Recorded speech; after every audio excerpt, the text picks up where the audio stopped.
Hey, everybody, welcome to Tier 1 Interventions Podcast. We are here today to talk about a Geo Board. Geo Board is a very interesting device. And when I first looked at it, I only saw it from an occupational therapy perspective where we were working on it with hand strengthening and such. But I come to see how valuable it is as a math tool as well. Today, we are going to blend the math and the occupational therapy together so that you can understand better what it looks like to have a geoboard as a intervention in your classroom. Welcome, Jonily, to today's episode and everybody else who is with us. It is great to have you here. This is being recorded Easter weekend, and I know that you will have had Easter before you hear this, but I hope that you had a blessed Passover and or Easter, depending on how you celebrate. So without any further introduction, I think we are good for getting started. Jonily, go for Yeah, we're it. going to jump right in. And as the math specialist, math coach, math content expert, the Geo Board is probably one of the most underrated tools. The other most underrated tool in mathematics is Cuisenaire rods. We're not talking about that today, but just put a side note on that. The Geo Board is often the dark horse of math. I would say math gap filling intervention. The Geo Board can teach many of our standards from preschool through high school. So there's a lot of math content that can be uncovered with the Geo Board.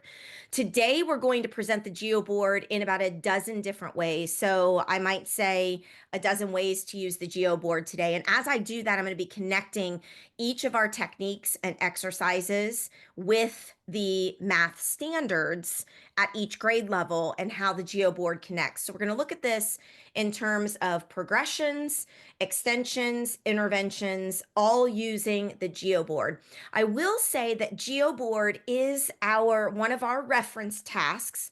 It is much more of a tool than a task. But the reason it falls into the reference task category is when we are in our units of study in mathematics, the Geo Board can be referenced during a number of topics. So that is why that it falls in the reference task category. Again, a Geo Board is either plastic or wooden, and it's got pegs that you can wrap rubber bands around. I am not, and for those of you that know me, I am not a fan of a classroom of 28 kids all having the Geo Board hands-on with the rubber bands. So what I do is I have about 6 Geo Boards with rubber bands on hand. I love the actual concrete Geo Board in small group, not as whole class. But since I have 6 Geo Boards on hand typically, then I will identify students in the classroom with deficits and struggles. So here's where we're starting to combine that occupational therapy with intervention, with differentiation within the tier 1 core general classroom. Because I have 5 or 6 of the Geo Boards on hand, I'm going to identify kids with deficits that I'm already aware of. Deficits with handwriting, so maybe illegible handwriting, deficits with fine motor, deficits with focus and attention. So when we are in classrooms or we're talking with school personnel, any stakeholder, parents, teachers, intervention specialists, instructional coaches, principals, curriculum directors, whatever your role and title is, when I ask, what are your biggest needs? We start listing a lot of these deficits and gaps that kids have. Their handwriting is a struggle. They have pain when they write. They really struggle with fine motor. They still can't tie their shoes. All of those things that we know are a struggle for students. Focus and attention. The Geo Board, the physical Geo Board, can actually solve and close those gaps and reverse those deficits. The reason I have 5 or 6 on hand is I know who these students are in my classroom. I can very strategically give them the physical Geo Board, and then all students then we'll have the paper copy of dots or Geo Board templates. For most of our students, average to typical to above average, they will not need the physical Geo Board. It is the only math tool and manipulative that we can bypass the concrete with most kids. And I think all of that is really important to say because there are some manipulatives like the blocks that every single child from our most struggling to our highest, I'm going to say, what words do I want to use? Very talented, gifted mathematically, often much more insightful than the instructor that is teaching the student. Even those students need those physical pieces to create what is in their mind. I know. So, lots of tidbits on the Geo Board before we get started today. And I also want to launch us today with reminding us what is Tier 1 interventions. Tier 1 is the typical general core regular instructional classroom. Typically, if kids have issues that we are responding to, they are typically pulled out of the classroom to have their needs met. We call those tier 2 or tier 3 settings, tier 2 or tier 3 interventions. Our goal with tier 1 interventions is to have the students in the regular tier 1 core general classroom with the regular content classroom teacher, with the intervention specialist, with the occupational therapist, all in the tier 1 core general classroom setting so that kids can get exactly what they need without being pulled out. Now, will we completely eliminate pull out? Absolutely not. I'm not advocating for that. But the number of, or the minimal number of pull outs that we can create in our schools, the better it's going to be for all students. So the Geo Board is one of those ways that we can have full inclusion and be able to meet the needs of all of these students. There are three very abstract math content pieces that are a struggle for even the general typical population. And those are the concepts of time, money, and measurement. Today, we're going to focus on the measurement piece. I'm also going to define measurement as we go.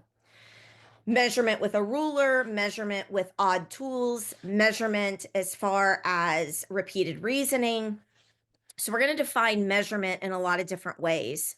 If we can get kids to master measurement, it is one of the ways that we can improve their understanding of number and improve their number sense.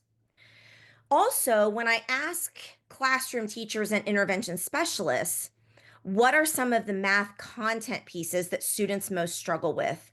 What are the things that we wish students had more access to? And these three topics always come up. The first is computation, fact fluency, automaticity, those things. The second one is understanding equations and unknowns and inverse and that whole set of thing. The third one is always a bunch of random stuff, but it always falls into a category that I call shape. So today we are going to focus on that shape piece. Now, if I ask teachers, intervention specialists, educators, what students most struggle with in mathematics, typically shape is not the answer that they say. But when I am uncovering their thoughts and perspective on student struggles, all of those things fall into a category of shape. Understanding shape is the number one way to improve number sense.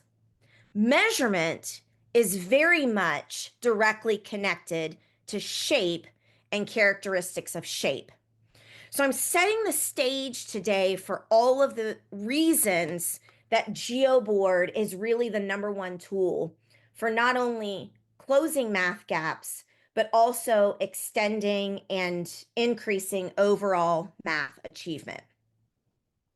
The other two topics that we're going to be talking about are precision and accuracy and the similarities and differences of both of those.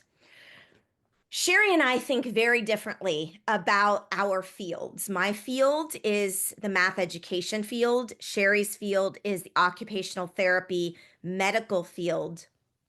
And we are a little radical and very much outliers in the way that we perceive our fields. So oftentimes we are either misunderstood or the understandings are misinterpreted. And today, what we want to do is we want to share our perspectives and our nuances of how we can, in less time, achieve more by helping our students in the Tier 1 core general classroom. Before I go on, any thoughts, comments, or questions on the overall outline for today's topics?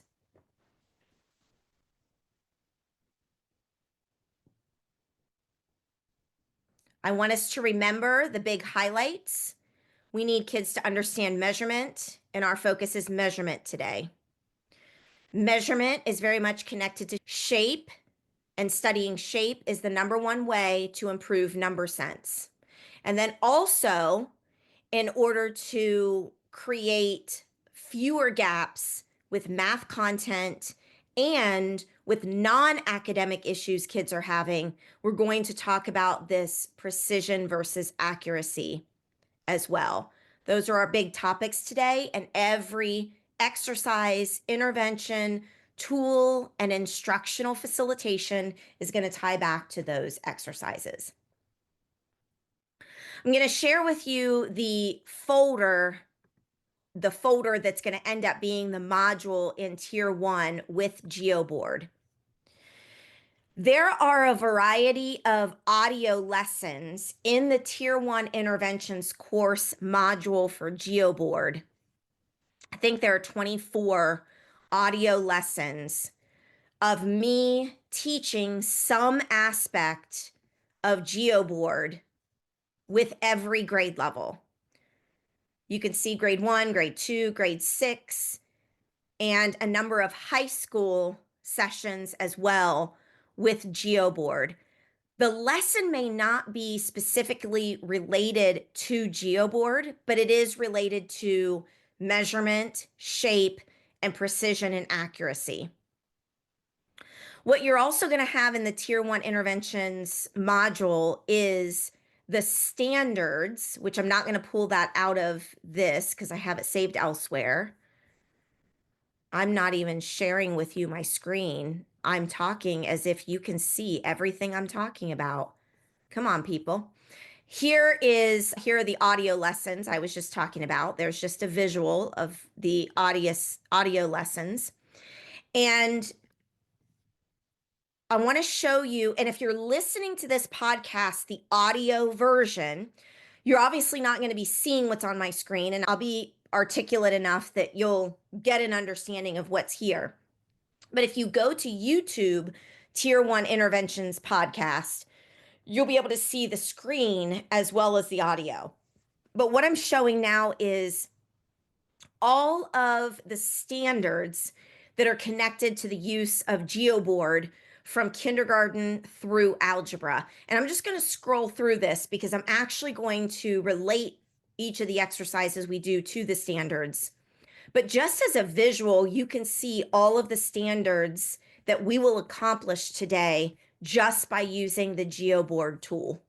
And I'm just scrolling quickly so that you can see there are 22 pages of standards. Now, obviously, I copied and pasted and the writing is big, but there are 22 pages of standards.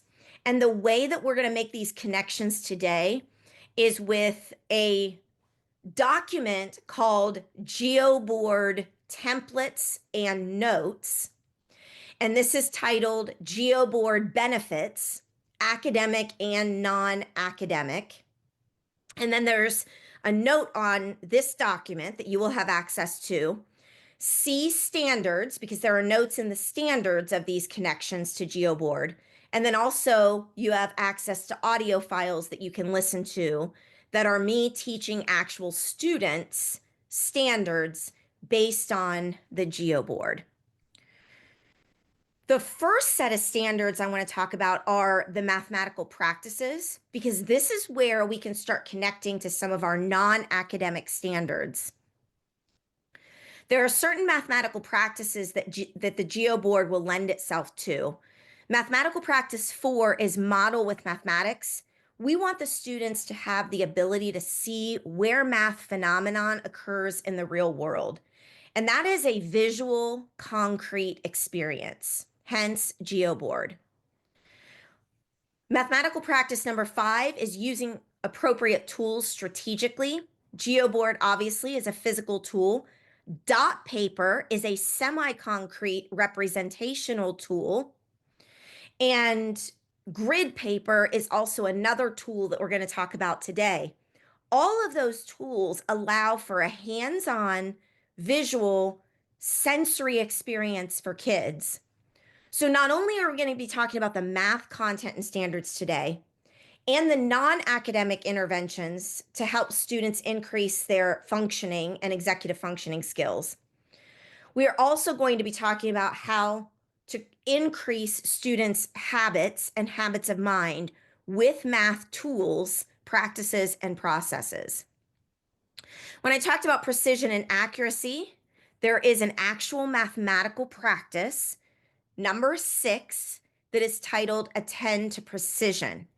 Precision in this mathematical practice standard is really about students being able to communicate precisely to others, being able to be articulate. And this really has to also do with accuracy as well. And we'll talk about the similarities and differences. And the final mathematical practice that is going to be very evident today is number 8, look for and express regularity in repeated reasoning. Especially with use of the Geo Board and dot paper, we're going to do the same exercises over and over again with different numbers. This gives us repetition.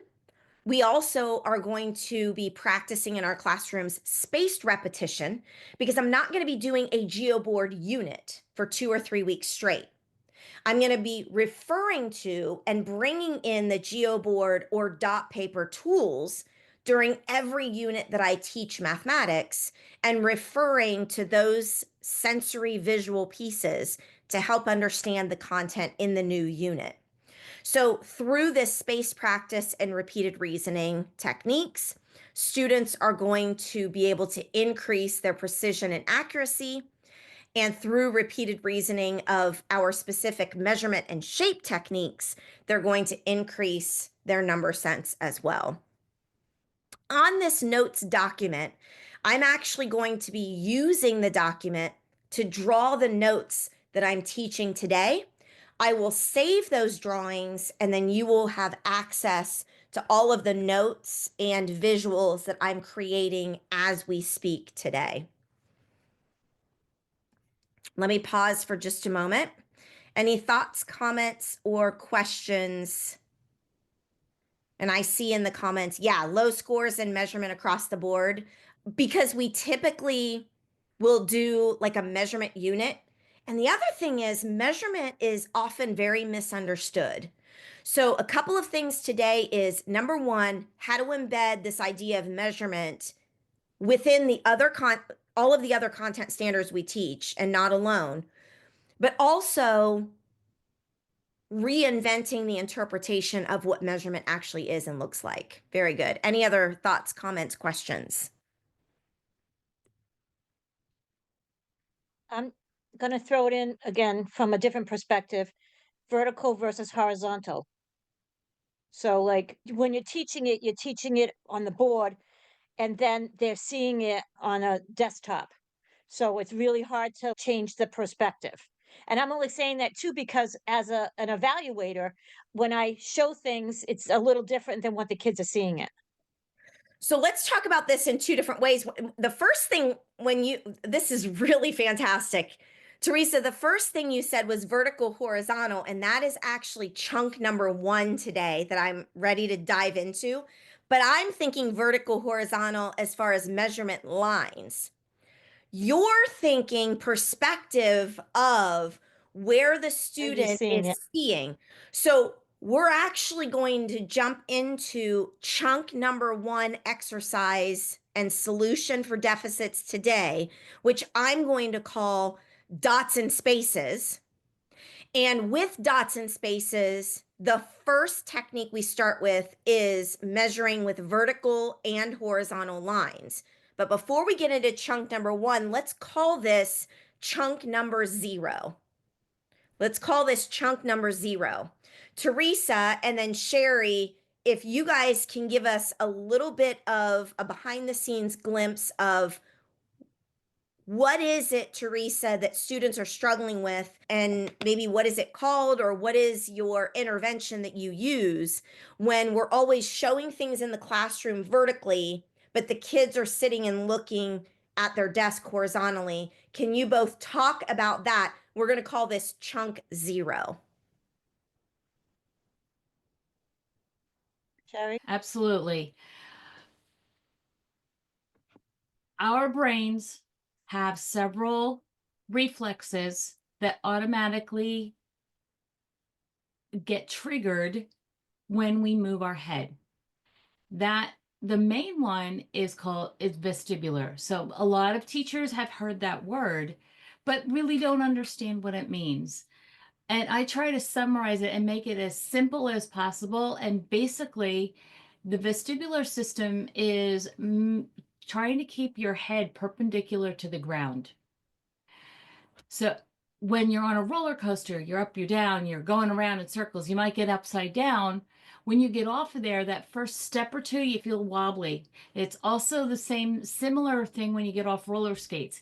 You're trying to figure out where your body is in comparison to the ground. The problem with kids who are struggling is that system isn't working effectively enough that it triggers that same effect as if you got off a roller coaster just by looking up at the chalkboard versus and then looking back down at their paper. They lose track of where they are. Their body is going, oh, I don't know about this. This isn't making any sense to me. They are very frustrated because every time they look up, they have to scan the entire board to figure out where they left off. Imagine the amount of time that is wasting in their brain just scanning the board, trying to figure out where they left off so that they can maybe copy the next segment. And come on, we have pi 3.14, whatever the rest of it is. If you have 100 digits of pi up on the board, they're going to get lost awful quick. And the same thing happens in literacy where they're trying to copy notes from the board. Or you have a word problem and they're trying to get the content down on paper. They are not going to be able to get that flow going from one step to the next, making those associations with the vocabulary and the symbols that go along with it. They're going to get themselves confused. So I think a quick connection for the classroom teacher, as a classroom teacher and intervention specialist in the tier 1 core general classroom, because I want to make this point too, and this is why we call this tier 1 interventions, is because when we pull kids in tier 2, tier 3 intervention, oftentimes we're not showing something on the vertical. So this may not be an issue.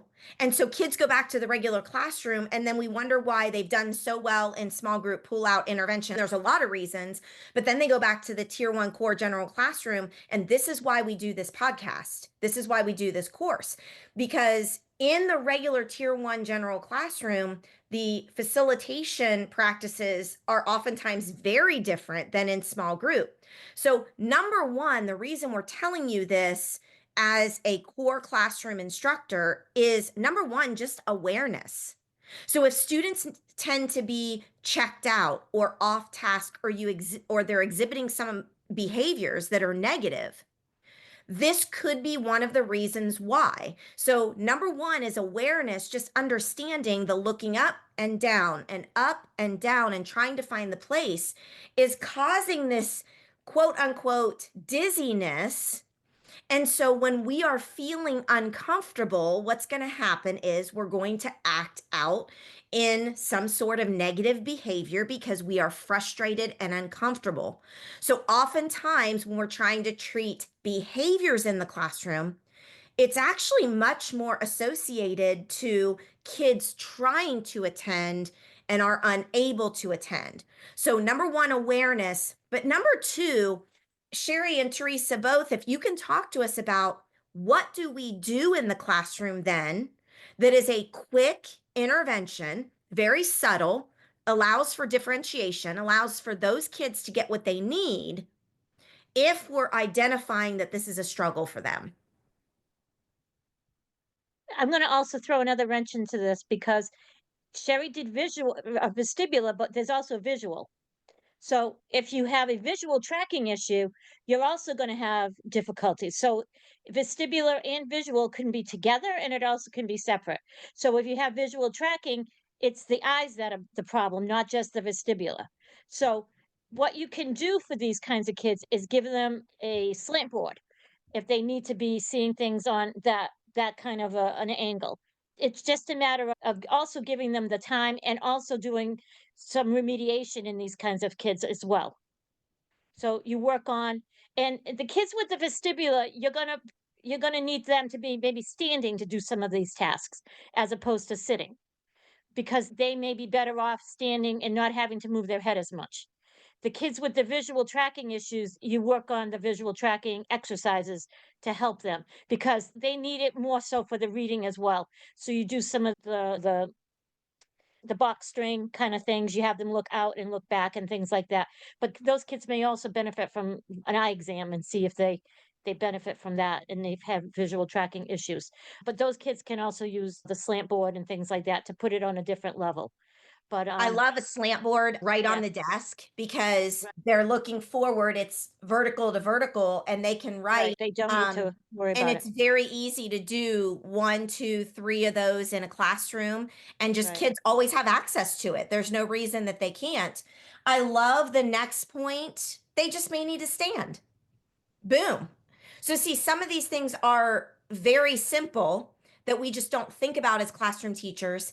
And then, Teresa, you said one other thing that I know for Cheri and Teresa, these are all just very matter of fact, but for a classroom teacher, intervention specialist, these are things that we don't think about and they're very quick fixes. But I can't remember the other thing that you had said that was a quick fix, but we'll remember it as we go, and I'll remember it as we go. But other thoughts from Teresa or Cheri for chunk zero, which are these, I'm going to say, non-academic deficits or issues that truly affect the academics, that are just, there are some quick solutions for in the regular classroom. But any other connections or explanations on that? Back at you, Cheri.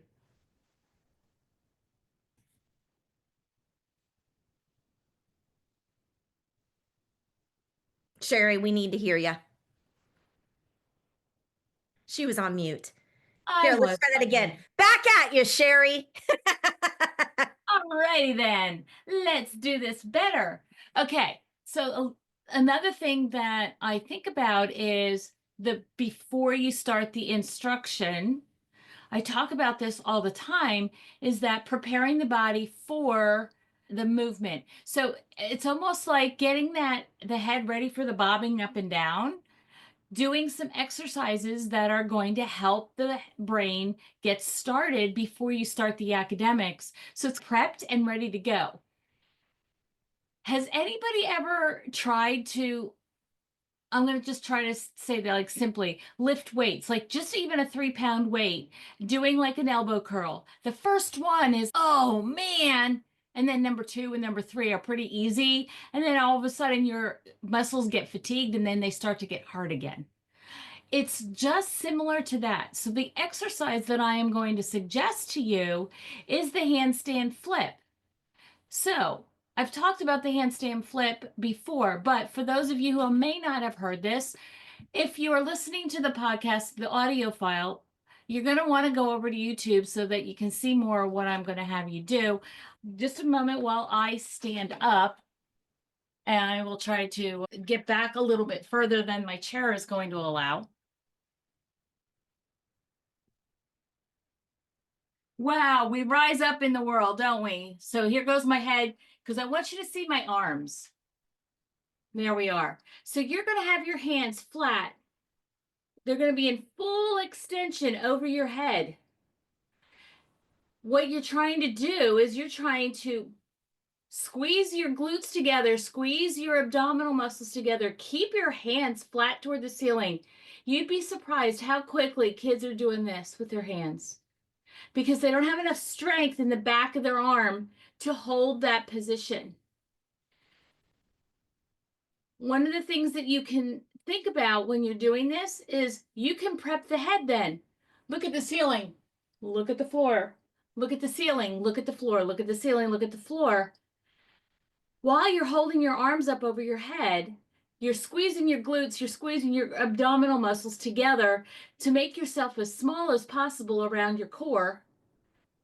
And then right before you go back to sit down, you go down and try to get those hands flat, palms flat on the floor. Whoom. Stand up, sit down, go back to work. You know, What you've done is you've tensed up your muscles throughout your entire body for a brief amount of time. You've given them a chance to relax. You've activated your vestibular system.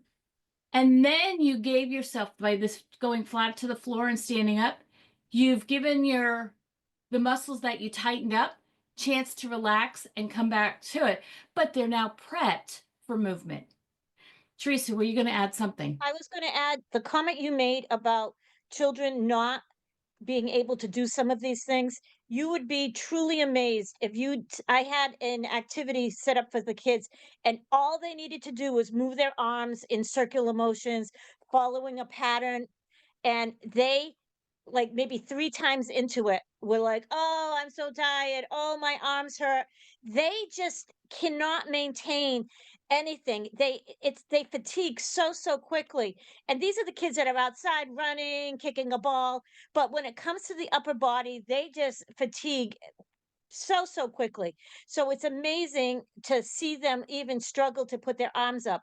But when you invented this and thought about this, it's the opposite of what they're doing. They're always down, and so having them go up is counter to what they're normally doing.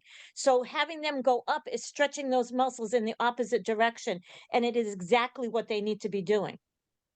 It also prevents falls. I know sounds like it doesn't have anything. No, this is really that. great. This is like so life skill as well. Go ahead, Cheri. I like this. Yeah, it prevents falls. So where I got this idea was after reading some of the new research that's out on fall recovery. And one of the things that we do for falls in older adults is we create situations where we're weight bearing. And the more you can full weight bear with your entire body weight on your limbs, the better it is for your limbs. Great ways to do this are standing and walking. That's how we do it for our legs. When we do it for our arms, the plank where you're out in front of you is good, but it's not putting your arms in 180 degrees from your body. That I was trying to figure out a great way to do that. And the best way to say that happens is a handstand. That is your full body weight, but An actual handstand. a real honest to goodness handstand. But let's face it, how many of us can really get into a handstand? And if I don't want 28 kids to have Geo boards with rubber bands, I sure don't want 28 kids doing a full-fledged handstand. And even if we do it against the wall, we look like dominoes. So how I was trying to figure out how to get that position and still be effective. Now, I will often have a 4-inch book available. So I'm putting different size books on their hands when they're in that extended position to see what they will tolerate for several seconds. I'm not saying that when you're doing that in preparation for a math assignment, that's something you do. It's something that we can extend, like in a tier 3 situation, in preparation for that with the kids. But this muscle back here in the forearm is so weak for many of us. That is one of the drivers to illegible handwriting, is the dorsal side of our forearm is very weak. Our triceps are very weak, so we need to find ways to strengthen them. Boom. Y'all, this is like hidden gold right here. So just to reflect on chunk 0, which was not planned, chunk 0 are awareness definitions for the classroom teacher and intervention specialist. So being aware of what maybe behaviors kids are exhibiting, and then how to reverse those negative behaviors through some non-academic interventions. And also, not only just awareness, but what do we do as a classroom teacher? What are some nuggets, exercises, quick 30-second techniques that we can embed in our regular core tier 1 instruction? So chunk 0, non-academic interventions. Hopefully you got something from that. Hey, if you want to learn more about the Geo Board, go over to disabilitylabs.com and look for the course that says Tier 1 Interventions Workshop Geo Board. We look forward to seeing you in class.